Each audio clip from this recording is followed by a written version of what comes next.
आपले माननीय पंतप्रधान सध्याचा काळ युद्धांचा नाही विकासाचा आहे असे सतत सांगत असतात.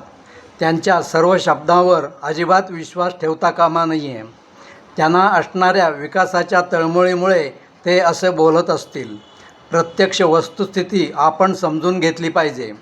रशियाचे अध्यक्ष माननीय व्लादिमीर पुतिन व त्यांच्या सहकाऱ्यांना गोर्बाचोव यांच्या धोरणामुळे विलयाला गेलेले रशियन साम्राज्य म्हणजे USSR म्हणजे युनियन ऑफ सोव्हिएट सोशॅलिस्ट रिपब्लिकचे पुनरुज्जीवन करायचे आहे. अमेरिकेने व्हेनेझुएलाला नुकतेच 26वे राज्य घोषित केले आहे व त्यात आणखी वाढ करण्याची त्याची इच्छा आहे. इस्रायलला ग्रेटर इस्रायलची निर्मितीची आकांक्षा आहे. ठीक आहे, जगातल्या इतर देशात काय चाललेले आहे त्याची चिंता करण्याचे आपल्याला खरंच काही कारण नाही. पण भविष्यात आपल्याला युद्धाच्या खाईत नक्की ढकलणार असलेल्या देशाबद्दलची माहिती आपण पुढील माहिती सत्रात घेऊ. आणि सध्याचा काळ विकासाचा नाही युद्धांचा आहे हे लक्षात घेऊन वेळेवर जागे होऊया. जय हिंद.